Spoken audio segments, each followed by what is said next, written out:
¿Qué tal amigos? En este video hablaremos el aborto en la sociedad romana. Y un elemento importante que creo yo debemos analizar primero es la cuestión del pater familias, el padre de familia. En la antigua Roma este concepto era la omnímoda, autoridad, que en pocas y sencillas palabras era un control, pues ahora sí que casi absoluto, un derecho de propiedad sobre el amplio concepto de familia, que incluye a la esposa, hijos, tanto casados como solteros, esclavos y libertos.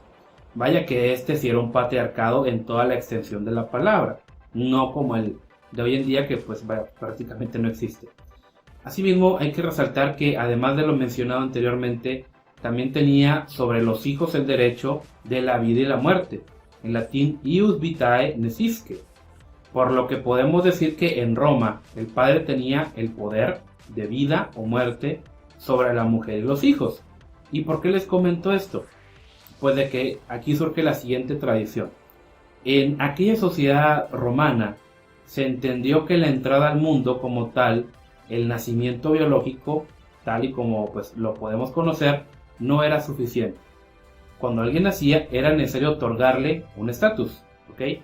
Y hasta que el padre le hubiera dado el reconocimiento social, y aquí quiero hacer un pequeño paréntesis, ya que es bien sabido que con el inicio del cristianismo, muchas comunidades cristianas buscaban en los basureros y despeñaderos a todos los bebés abandonados, una práctica que era muy común en la sociedad romana, a los que el padre biológico no les hubiera otorgado dicho reconocimiento. Eran abandonados a morir y prácticamente los cristianos primitivos, por así decirlo, acudían a estos lugares para salvarles la vida y pues posteriormente adoptarlos. Es por esta razón que los creyentes desde los tiempos de la iglesia primitiva hemos defendido la vida no solamente con dichos, sino también con hechos. Ahora bien, continuando con nuestro análisis, cuando un niño había nacido y era separado del vientre de su madre, es decir, ya había pasado por todo el proceso de nacimiento, ya estaba fuera tenía que ser aceptado por el pater familias, o el padre de familia. Y este poseía sobre el hijo recién nacido un poder total, ¿ok? Y lo que hacía era que se ponía al hijo recién nacido a los pies de este padre de familia, y aquí ocurría un suceso muy interesante, porque si este padre de familia procedía a levantarlo y apretarlo contra su pecho, ocurría lo que en latín se conoce el liberum tollere, lo que significaba que estaba admitido en la familia y se constituía en un heredero del padre. Eres, ¿ok? Y en ese caso, y en caso contrario, el niño quedaba excluido, pudiendo morir, venderse o pues prácticamente ser expuesto. Con ser expuesto hablo de prácticamente tirarlo en algún lugar, como les comentaba anteriormente. Es decir, si el padre no le daba la gana de reconocer a ese hijo, simplemente lo dejaba ahí y este niño era prácticamente tirado a la basura y moría, ¿ok? Lo interesante es de que este nacimiento biológico como tal debía complementarse con el reconocimiento social. El aborto, por tanto, no se consideraba como un caso especial de muerte, sino solamente como una acción inmoral que en la antigua Roma, además de que nunca fue legalmente equiparado con un homicidio, y muy apenas encontró alguna oposición, ya que el padre del niño podía autorizar dicho aborto. En este caso pertenecía a la autoridad censorial, que tenía como objetivo la alta vigilancia de las costumbres, apreciar los motivos del aborto y de ser necesario castigarlo, pero vaya, muy limitadamente o nulamente. Ahora que si el aborto era tenido sin la autorización del marido, el Estado no se entrometía, le dejaba esta cuestión al tribunal doméstico. Y pues ahora sí que el padre de familia era quien dictaba la sanción contra la mujer o contra el tercero que hubiera procurado el aborto. Solo me gustaría aclarar un punto, que estos tribunales domésticos estaban solo para limitar los posibles excesos y estaba formado por los mismos parientes del afectado en cuestión. Es decir, los mismos parientes del marido eran quienes simplemente vigilaban que no se excediera en la sentencia, por así decirlo. ¿Okay? Además quiero comentar esto.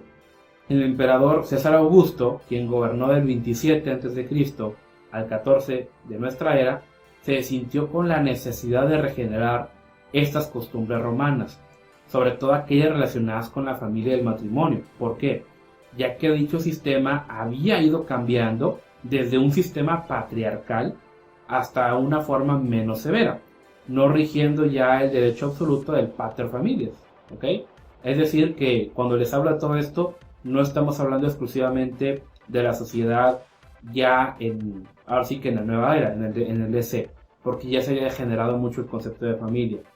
Al igual que en nuestros tiempos actuales, Roma había sido víctima de la decadencia moral y la institución familiar estaba corrompiendo, cosa que estaba ocurriendo o empezó a ocurrir desde los tiempos de la República. Y ojo, aquí no puedo evitar compararlo con nuestros tiempos, en los cuales, pues vaya, la institución familiar se ha empezado a corromper demasiado.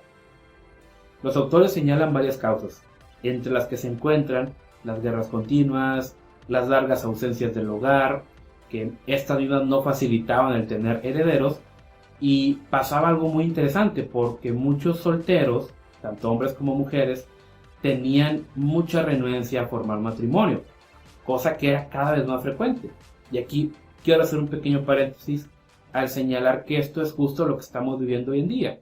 Una serie de sucesos están haciendo que muchos jóvenes tengan mucha renuencia, miedo incluso, a formar un matrimonio. Además de que la institución de la familia está siendo fuertemente atacada. En gran parte, estas políticas están siendo impuestas por el gobierno, por ONGs, medios artísticos. Por esto me refiero a cantantes, artistas, gente que no tiene la más remota idea de lo que está hablando, pero le pagan porque lo haga, la misma ONU, etc. La diferencia es de que en su tiempo el emperador Augusto vio el grave problema que enfrentaría el imperio si estas conductas continuaban, a diferencia de nuestros días donde los políticos festejan la corrupción de la institución familiar. Y no solamente la festejan, sino que la promueven vilmente. ¿Ok? Ahora bien, ¿qué hizo el emperador Augusto ante tal problema? ¿Cómo frenar la decadencia moral y familiar? ¿Cómo restaurar el antiguo estilo de vida familiar romana? ¿Ok? Y ojo, a diferencia de César Augusto, que él se preocupó por esa situación, hoy en día no se está haciendo absolutamente nada. Bueno, él dictó 3 leyes. Primera, Lex Julia de Maritandis Ordinibus. Segunda, Lex de Julia Adulteris Coercendis. Y la tercera, Lex Papia Popae. Lo que intentaban estas leyes, para hacerlo un poquito más sencillo, era evitar matrimonios sin descendencia, favorecer a los casados con hijos y restringir los derechos hereditarios de los solteros o casados con descendencia. Es decir, se promovía que se tuvieran hijos, además de establecer restricciones sociales y políticas. ¿Okay? Otro dato bastante interesante es de que se obligaba a contraer matrimonio a todos los varones entre los 25 y 60 años, y para las mujeres entre las edades de 20 y 50. Es decir, y aquí quiero comentar algo sumamente interesante, es de que hoy en día se nos ha vendido esta idea de que hay una gran sobrepoblación y de que ya no hay que tener hijos. Pero lo cierto es de que en muchos países, como lo es Europa, como lo es Japón e incluso Estados Unidos, hoy en día está ocurriendo un grave problema. Las nuevas generaciones no van a poder sostener económicamente a los que lleguen a la edad adulta y se tengan que pensionar. ¿Por qué? Porque no está surgiendo una generación que realmente los reemplace, hablando en términos productivos. Lo mismo pasó en China, eran demasiados y dijeron, ¿sabes qué? Vamos a emplear la política de un hijo único. ¿Y qué fue lo que pasó? La población empezó a envejecer y eran muy pocos los jóvenes que iban a suplir a esas generaciones, que realmente las pensiones y el mantenimiento de dichas generaciones iba a ser demasiado. Por lo tanto se derogó dicha ley. Es decir, hoy en día el hecho de que en todos los países hay una sobrepoblación y que hay que dejar de tener hijos es una falacia. ¿Ok? De hecho, después hablaremos del tema de la trampa malthusiana. Pero continuemos con nuestro tema. Lo que hizo Augusto es que nos permite conocer las profundas reformas de la estructuración de la vida familiar que buscaba restaurar los viejos valores de la familia romana, con el fin de evitar la corrupción moral y la posterior decadencia del imperio. Augusto lo entendió muy bien, que se necesitaban matrimonios fuertes y consolidados para crear una sociedad, una familia fuerte, y que esto a su vez generara un imperio poderoso que perdurara. Augusto lo entendió. Nuestros políticos no lo han entendido o no lo quieren entender. Por eso se ataca tanto a la familia. Sin embargo, el tema del aborto provocado no se tocó. Algunos creen que esto hubiera representado un choque demasiado radical con unas prácticas que eran pues ya muy antiguas y que eran socialmente aceptadas. Además de que esto hubiera representado en una grave intromisión en el ámbito que no correspondía a la esfera política. Otro dato interesante que vale la pena mencionar es de que la primera represión pública del aborto, ahora sí que ya sancionado como un delito, se encuentra en el rescripto de los emperadores Septimio Severo a su hijo Antonino Caracalla. Y cito lo siguiente: si se prueba que la mujer ha infligido violencia en sus entrañas, causando el aborto, el presidente de la provincia la desterrará. ¿Ok? Además de lo siguiente: Septimio Severo, de consagrada memoria, juntamente con Antonino Caracalla, dieron un rescripto disponiendo que la mujer que provocó el aborto voluntariamente debe ser desterrada temporalmente, pues puede parecer indignante que haya defraudado deliberadamente en los hijos a su marido.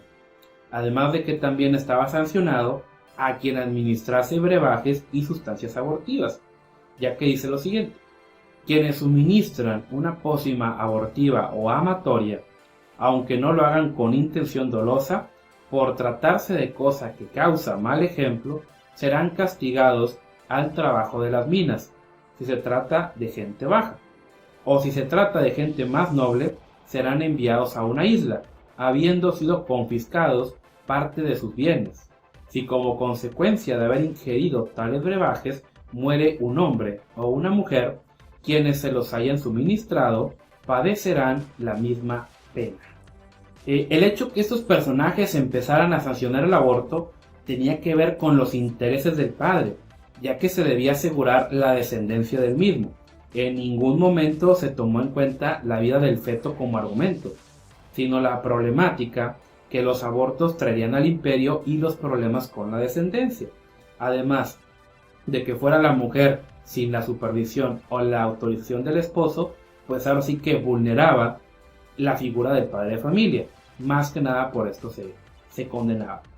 Para terminar, me gustaría tomar el caso de las herencias, ya que para los romanos era sumamente importante asegurar la línea sucesoria.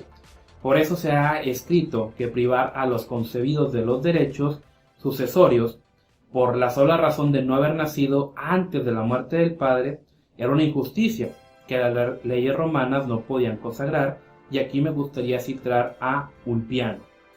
Se deberá decir que se pueden suceder los herederos suyos si vivieren o al menos hubieren sido concebidos al tiempo de la muerte del testador, ya que se entendía que si esta práctica continuaba le traería grandes problemas al imperio, como hoy en día le está trayendo a nuestra sociedad actual. Amigos, yo aquí me despido como siempre diciéndoles que el socialismo no funciona y a los hechos no les importan tus sentimientos.